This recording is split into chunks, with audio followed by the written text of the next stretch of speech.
Your soulmate confessed, "I caused your loved one's death." But the recording exposed her. "My beloved child." Your soulmate finally said the words no one expected to hear, "I caused your loved one's death." For a moment, everything stopped. There was no explanation strong enough to soften that confession, no excuse powerful enough to erase what it seemed to mean. Your soulmate's voice was shaking, their eyes fixed on the floor as though they had been carrying this secret for far too long. But there was something strange about the confession. They didn't sound like someone finally admitting the truth. They sounded like someone repeating words they had been forced to believe. And just when you might have thought the mystery was over, one forgotten recording surfaced. A recording your soulmate didn't even know existed. What was captured on it changed the meaning of that confession completely, and revealed that another woman had been much closer to what happened than anyone realized. The recording began quietly. Ordinary voices. A door closing. A few seconds of muffled conversation. Then her voice appeared, clear enough that there could be no mistake. She wasn't crying. She wasn't confused. She was giving instructions.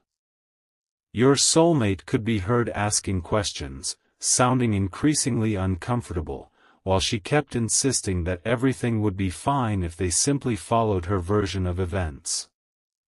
Then came one sentence that made the entire situation shift. She mentioned a detail about your loved one's final hours that had never been publicly known. Your soulmate went silent on the recording, as though they had noticed it too.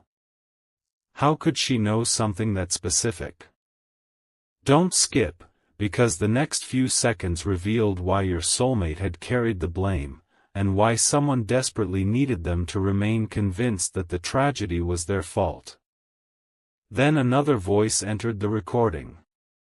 Calm. Familiar. And suddenly your soulmate asked the question that should have been asked long ago, "Why did you tell me I caused it when you already knew what happened?" There was a pause. Not a short pause, but the kind that feels like someone searching desperately for a safe answer. She tried to redirect the conversation, but your soulmate wouldn't let her. Piece by piece, the truth began surfacing. The guilt your soulmate had carried came from incomplete information she had deliberately fed them afterward. She had allowed them to believe one decision they made had caused everything, while hiding evidence that pointed somewhere else entirely. But the recording still had one final section nobody had heard yet.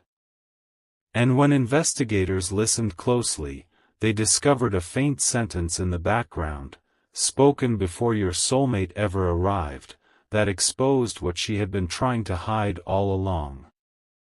That faint sentence changed the direction of everything. "Don't tell them I was here before it happened." The voice was hers. Quiet, hurried, unmistakably tense. Suddenly, the timeline your soulmate had believed for so long no longer made sense. She had always claimed she arrived afterward, when everyone was already confused and searching for answers. But the recording placed her there earlier. Much earlier. Your soulmate listened again, hoping they had misunderstood, yet each replay only made the contradiction clearer. Then another detail emerged. In the background, your loved one could be heard speaking normally, which meant the recording had captured a moment before the tragedy unfolded. Your soulmate's confession, "I caused your loved one's death," had been built around the belief that their later decision triggered everything. Now that belief was beginning to collapse. But one question became impossible to ignore: if she was already there, why had she spent so much time convincing your soulmate otherwise? The answer began hiding inside the smallest details. Your soulmate remembered how quickly she had approached them afterward, before they had even processed what happened. She had repeated the same idea again and again: you made the decision. You have to accept what that means. At the time, your soulmate was devastated and vulnerable enough to believe her. Every memory became evidence against themselves. Every unanswered question became another reason to feel guilty. But now they realized something disturbing. She had never actually shown them proof. She had given them a story and allowed grief to fill in the missing pieces. Stay till the end, because the recording contains something even stranger. Several minutes before your soulmate appeared, she could be heard arguing with your loved one about an undisclosed truth, something your loved one apparently intended to reveal to you personally. Then your loved one said something that made your soulmate freeze: they deserve to know what you did. Her response was too quiet to understand, but the tension in her voice was unmistakable.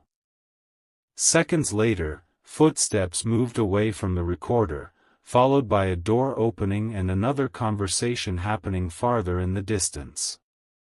Nothing on the audio directly explained the death yet, but it exposed something crucial. She had concealed an encounter that occurred before your soulmate's involvement, and she had a reason to fear what your loved one planned to reveal.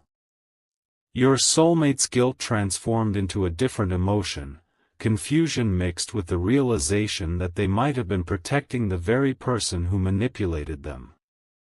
But then the recording captured a name. Not yours. Not your soulmate's. A third name neither of you expected to hear. And according to your loved one's final words on that recording, this person possessed the one piece of evidence that could explain everything. Your soulmate recognized that third name immediately, and that recognition brought back a memory they had buried beneath years of guilt. The person named on the recording had contacted them shortly after your loved one's death, asking for a private conversation. Your soulmate never went. At the time, she had warned them not to, insisting this person was trying to exploit the tragedy and create confusion. Now her warning sounded completely different. What if she hadn't been protecting your soulmate at all? What if she had been keeping two people apart because together they might discover the truth? Your soulmate searched through old messages until they found the conversation they had ignored. Most of it seemed ordinary, until one final message appeared. I have something that belonged to them. They told me to give it to you if anything happened. The item had been sitting untouched for years inside a sealed envelope. When your soulmate finally received it, their hands trembled before they even opened it. Inside was a handwritten note and a small memory card. The note contained only 3 lines, but one of them immediately connected back to the recording: if she tells you they caused this, don't believe her. Your soulmate stared at those words because they could only mean one person, themselves. Your loved one had apparently anticipated that blame might be redirected. But why? The memory card offered another clue. It contained several saved voice messages between your loved one and the woman whose voice appeared on the recording. At first, they sounded tense but harmless. Then one message revealed a secret disagreement involving documents your loved one had discovered. Documents she desperately wanted returned. Something huge was waiting inside the final voice message. Your loved one sounded unusually calm, almost as though they had already made a decision. They said they were no longer willing to hide what they knew, and that you deserved the truth even if revealing it destroyed someone's carefully protected story. Then came a detail your soulmate never expected. Your loved one specifically said your soulmate had nothing to do with the situation unfolding behind the scenes. That single sentence shattered the foundation of your soulmate's confession. They had spent all this time believing their actions caused the tragedy, while your loved one's own recorded words suggested otherwise. But the message ended abruptly before identifying exactly what the woman had done. For several seconds, there was only silence. Then another voice appeared, closer to the recorder than anyone realized, and whispered 6 words that made your soulmate replay the file again. You weren't supposed to find those documents.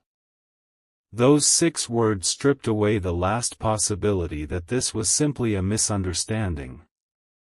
Your soulmate listened again, then once more, focusing on the woman's voice and the sudden silence that followed.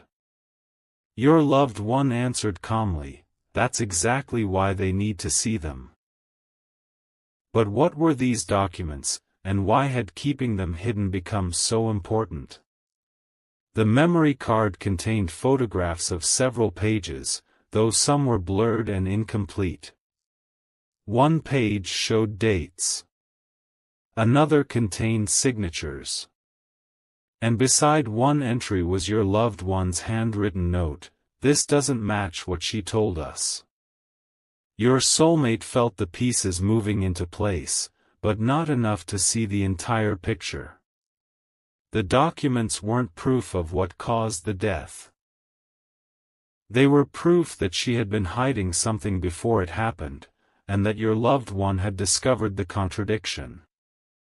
Your soulmate began comparing the dates on those pages with the original recording. That was when another inconsistency appeared. One document had supposedly been signed after your loved one's final conversation, yet the memory card contained a photograph of that same document taken earlier. Someone had changed the timeline. More importantly, your loved one seemed to know it. Don't skip. Your soulmate suddenly remembered something she had said immediately after the tragedy: "Some questions only make grief worse." Back then, it sounded compassionate. Now it sounded like a warning. Your soulmate had accepted responsibility because they believed their own decision was the final link in the chain. But every new clue suggested someone had carefully directed their attention toward that one moment while keeping everything that happened beforehand safely out of sight. Then your soulmate noticed a file on the memory card they had overlooked. It wasn't labeled with a name or date. It was simply called, "For You."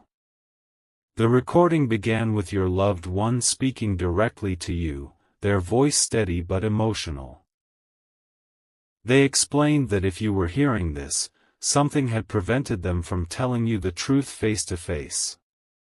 They asked you not to blame yourself, and then said something even more important: "Please don't blame your soulmate either. They don't know what she's been doing."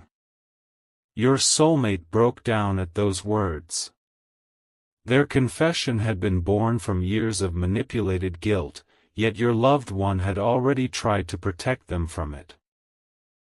But just before revealing what the woman had actually been hiding, your loved one mentioned a second recording stored somewhere else. And unlike everything heard so far, that recording captured the conversation where she explained, in her own words, exactly why she needed your soulmate to take the blame. Finding that second recording became the only thing your soulmate could think about. Your loved one had left one clue about its location. "Where we kept the things nobody was supposed to throw away." At first, the sentence meant nothing. Then your soulmate remembered an old storage box filled with photographs, letters, receipts, and forgotten keepsakes. Hidden beneath a stack of envelopes was a tiny recorder wrapped inside a faded cloth. The battery was nearly gone, but the file remained intact. Your soulmate pressed play. After several seconds of silence, the woman's voice emerged, sharper than before. She was arguing with your loved one about the documents, demanding they be returned. Your loved one refused. Then she said something chilling, not a threat, but an admission of intent: if this comes out, I'll make sure everyone looks in the wrong direction. Your loved one immediately asked what she meant. Her answer exposed the strategy your soulmate had unknowingly fallen into. She mentioned a disagreement your soulmate had recently had with your loved one and said people would naturally connect the tragedy to that tension. She knew your soulmate already carried regret about what had happened between them. She knew guilt could make someone question their own memories. Most importantly, she knew that if she repeated the same accusation long enough, your soulmate might eventually confess to something they never actually caused. And that was exactly what happened. Your soulmate had confused emotional responsibility with factual responsibility.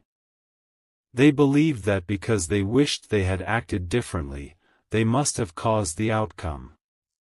The recording proved she had deliberately encouraged that belief while hiding her own earlier confrontation with your loved one. But the biggest revelation was still buried near the end. Your loved one asked her directly, "What are you afraid they'll discover?" For several seconds, she refused to answer.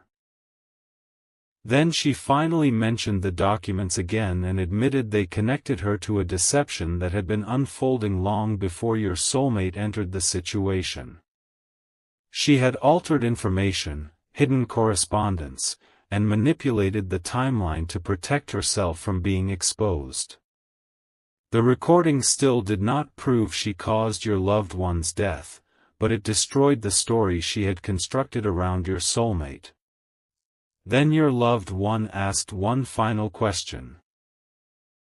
"And if something happens to me before I tell them?" Her answer came quietly, almost confidently: "By then, your soulmate will already believe it was their fault." But immediately afterward, another sound entered the recording, a knock at the door, followed by a voice your soulmate recognized instantly. The voice behind that door belonged to the same person who had preserved the envelope and memory card all these years. Until now, your soulmate believed this person only knew fragments of the story. The recording proved otherwise. They entered the room and immediately asked the woman why she had been contacting your soulmate behind everyone's back. Her tone changed instantly. The confidence disappeared. She insisted she had only been helping, but your loved one interrupted her, helping them believe something that isn't true? That question was followed by a long silence.